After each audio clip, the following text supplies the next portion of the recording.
Good afternoon, church. 2020 was a ruthless year.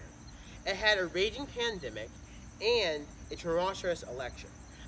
The country was divided and it entered the church. Jesus came to bring unity, but the church was divided.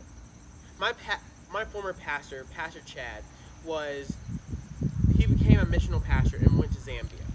But before he left, he had a altercation with some of the members.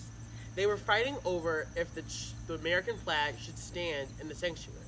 He believed it shouldn't because it was the Church of God, not the Church of America. So then many members left the church for that reason. It's really silly. The 2016 election was full of sin. And I was paying much more attention because in 2020 I was going to cast my first vote. Many pastors around the nation tried to preach unity, but most failed when they started preaching about politics. And they started saying you should either vote for a baby killer or vote for a sex offender. One of my close friends, he became an independent from the election. He decided that the Republican Party does not show his views. And I was listening to her sermon the other day, and he was talking about how when he was younger, he decided that he was going to be a sin detective, and because they were going out in the community, but he was going to be like the prophets and come down on them like with sin because they were doing wrong to God.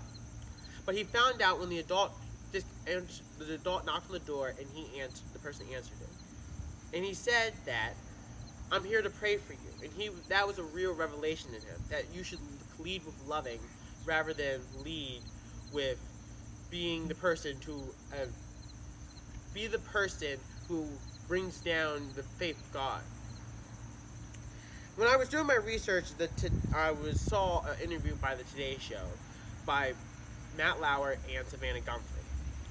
They were interviewing Mike Pence about the Access Hollywood tapes that were just released. And Savannah just came out and said, my church is divided because you can show grace to one candidate, but you cannot show grace to the other candidates. Why is that? Paul explains that following Jesus demands that we sacrifice who you are so you can look different. We should pray for our government rather than tell people who to vote for. We should seek those who are lost and love others. John 13:34 says, I give you a new commandment, that you should love one another, just as I have loved you. By this, everyone will know that you are my disciple, and if you love one another. I have another friend, Dr. Henry Mosley. He was a missionary, and he was off in the mission field, and he went to a missionary church. He was amazed when he saw that Catholics and Methodists and Baptists and Presbyterians were all coming to one church. They were coming to praise God. Because this is how it's going to be in heaven. We're not going to break up into our different denominations, or we're not going to break up between political parties. You're all going to be in heaven, and that's where God has called you. The church should unify their congregates and communities. We should put differences between the politics in the church. It's causing division, and we need more Jesus. We need to love like Jesus.